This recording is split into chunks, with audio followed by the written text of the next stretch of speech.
안녕하세요. 공교 선생님입니다. 자, 9월 시험이 끝나고 난 다음에 이제 수능까지 얼마 남지 않았죠. 이제 9월 시험 치고 난 다음에 여러 학생들이 이번 9월 달 치고 난 다음에 느낀 바가 있고 고민거리가 있어가지고 이제 저에게 이런 거 고민이다 라고 질문을 해왔습니다. 그래서 크게 이제 한 4개 정도로 나누어서 여러분들에게 답변하도록 하겠습니다.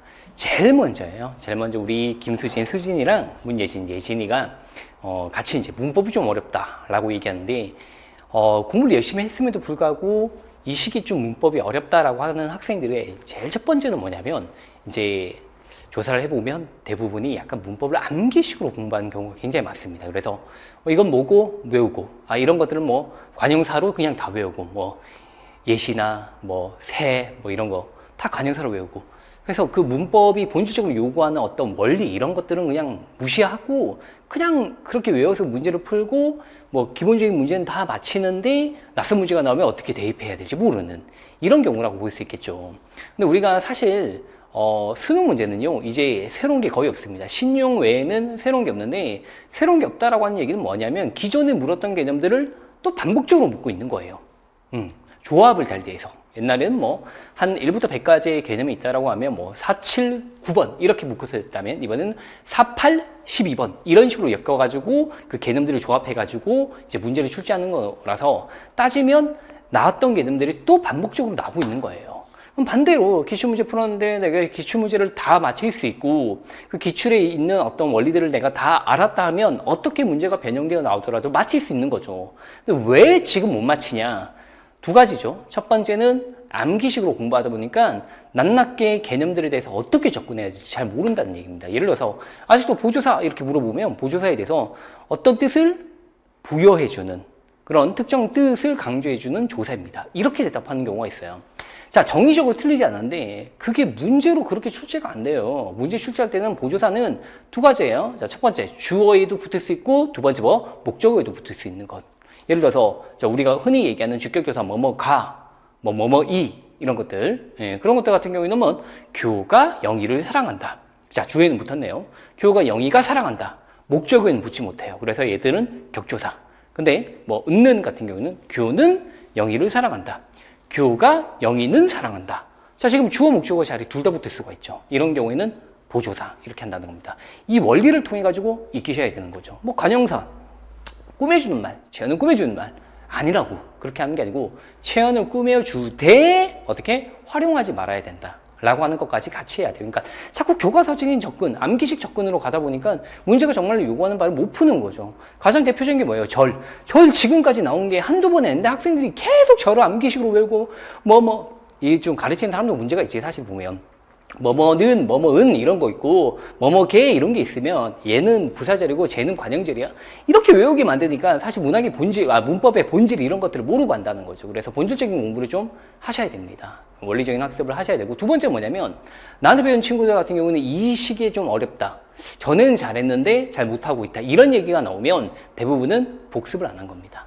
문법이라고 하는 게 결국에는 개념 원리를 이해한 후에 암기를 해야 되죠. 그럼 우리가 6월달 정도 치면 굉장히 내가 3월달 공부했는데 이제 6월달 푸니까 문법이 잘 풀려 완벽해 하다가 지금쯤 오면 이제 다 까먹는단 말이죠. 그래서 문법 문제 틀리고 내가 생각했던 작전과 달라지고 그런 케이스 굉장히 많습니다. 그렇지만 수능 때 복습, 그 전에 복습만 한다면 충분히 수능 때 좋은 결과 받을 수 있기 때문에 너무 그렇게 좀 조급한 마음으로 덤벼들지 말고 지금부터 해도 절대 늦지 않고, 복습할 때는 처음에 익혔을 때보다 반의 반 정도의 시간밖에 소요가 되지 않기 때문에 촉박함을 느끼지 말고 약간 좀 그런 불안 심리가 오히려 더 공부의 효율을 떨어뜨립니다. 여유롭고 너그럽게 나가시기 바랍니다.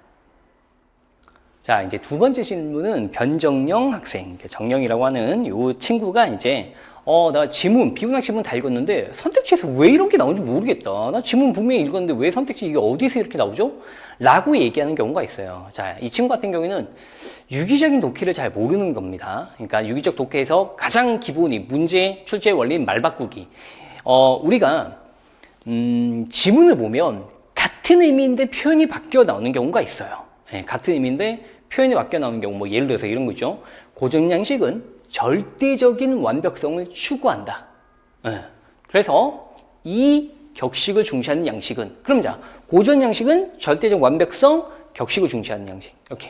이렇게. 이 격식을 중시하는 양식은 16세기부터 시작되어서 후에 있는 바로크 예술에 영향을 주었다. 이렇게 얘기해요. 자, 그러면 절대적 완벽성을 추구하는 예술은 바로크 예술에 영향을 주었다. 이렇게로 선택지로 나와버리면 학생들이 아니 고전 양식이 영향을 준 거지 뭐 절대적인 격식이 다 고전 양식은 되는 건 아니니까 안 되지 않나? 이런 식으로 착각을 하거나 잘 이게 판단 잘 못하는 경우가 굉장히 많습니다. 그러니까 같은 의미인데 다른 표현으로 말이 바뀌어서 그걸 섞어 써버리니까 학생들이 여기는 있지만 요 내용이 어디서 나오는지 모르겠네 라고 하는 유기성을 몰라서 말 바꾸기의 원리까지 동시에 이해를 못하는 경우가 굉장히 많다는 거죠. 이런 학생님들에게는 정말 딱 한 가지만 얘기합니다. 자, 당연히 내 강의 안 들었다는 거고 첫 번째로. 왜냐면 선생님 강의는 뭐 처음부터 끝까지 계속 거기에 대해서 중시하는 거죠. 그죠? 예, 그래서 당연히 출제자라면 똑같은 표현을 내지 않는다. 말을 바꿔서 낸다. 이렇게. 평상시 훈련을 많이 하시면 충분히 말 바꿈을 다 간파해서 아주 문제를 쉽게 풀어낼 수 있다라고 하는 걸 강조하기 때문에 그거 갖고는 절대 뭐 내 학생이 이렇게 얘기하진 않을 것이고 아마 비문학을 나에게 들어본 적이 없는 학생이 이제 이렇게 얘기하는 것 같은데 유기적 독해라고 무료 강의가 있어요. 무료 강의 어차피 기출지문으로 돼 있는 강의니까 꼭 하나라도 아무거나 보고 좀 제일 만만하고 제일 쉬운 걸로 하세요. 웬만하면. 왜냐면 유기적 독해라고 하는 말 자체가 그렇게 쉬운 게 아니에요. 왜? 출제의 원리가 아주 간단해요. 사실은. 그런데 그게 완전 간단해가지고 누구나 다 납득할 정도면 문제의 난도가 높을 수가 없어요. 오케이? 그러니까 문제의 난도가 높은 만큼 출제의 원리를 본질적으로 이해하는 게 어렵기 때문에 어려운 문제, 어려운 지문 갖고 유기적 독해를 들으면 내가 아무리 옳은 얘기를 해도 여러분들의 수준에 맞지 않기 때문에 되게 힘들어요. 그러니까 본인에게 쭉 보고 가장 만만한 지문, 그래도 이게 이 문제가 어려운데 왜 이거 틀린지 아직도 잘 모르겠다라고 하는 그런 지문 가지고 한번 들어보시면 이거라서 내가 유기적 독해를 몰랐기 때문에 이 문제를 푸는 방법도 완벽히 몰랐구나라고 하는 것들을 깨닫게 되실 겁니다. 자, 이제 세 번째는 김도우 학생이 1년 동안 나를 수강했는데 그래서 비문학은 열심히 잘 풀고 유기적 독해를 잘 써먹고 있는데 특정 제재에는 이게 맞지가 않다라고 하면서 특히 기술 제재, 이번에 나왔던 GPS 기술 제재를 갖고 얘기를 했는데 유기성이 맞지 않는 독해는 절대 없어요. 이게 지금 자꾸 유기성을 처음부터 끝까지 글이 같은 표현이 반복된다라고 얘기하는데 아니에요. 언제적 강의를 듣고 지금 이렇게 얘기하는지 모르겠지만 자, 해설 강의만 들어봐도 알죠. 그러니까 해설 강의를 꼭 한번 들어보렴, 도우야.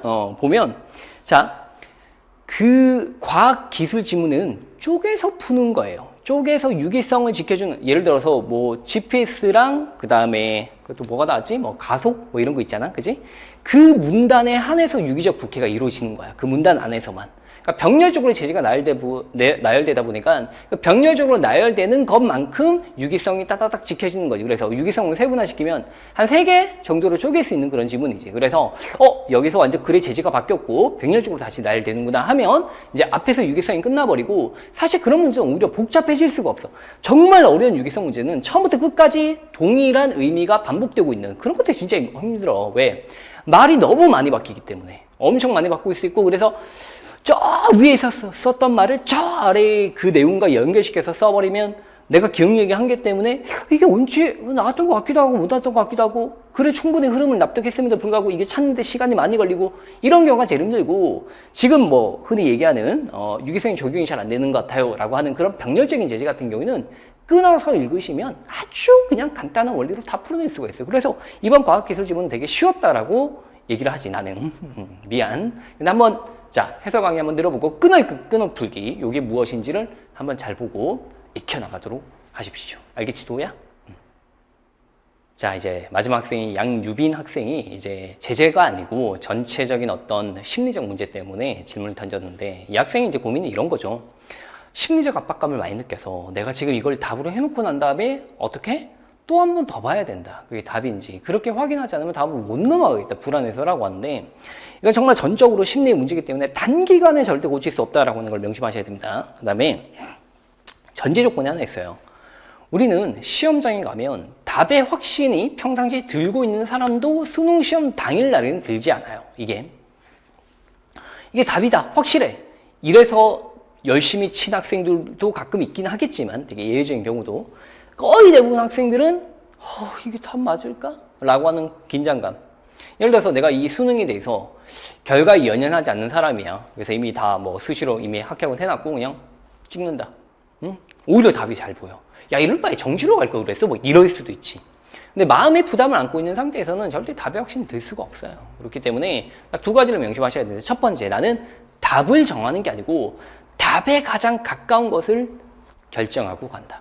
답을 고르는 게 아니에요. 시험장 갔을 때 가장 머릿속에 떠올려야 될 것은 나는 정답의 가장, 지금 현 상태에서, 어차피 내가 지금 이 현 상태에서 정답에 가장 가까운 것을 딱 정하고 넘어가야 되는 거지, 정답에 확신이 들 때까지 그 문제를 뚫어지게 보고 있다? 그건 필패다라고 하는 걸 명심하셔야 돼요. 그리고 두 번째로, 어차피 이 문제에 대해서 현 상황에서 정답에 가장 가까운 것을 정했다면 그건 아무리 열심히 되돌려서 생각해도 그 답에서 바뀌지 않는다라고 하는 것들을 자기가 확신하고 있어야 돼. 그래서 어차피 시간 보내봤자 나는 이 답을 바꾸지 않을 것이다.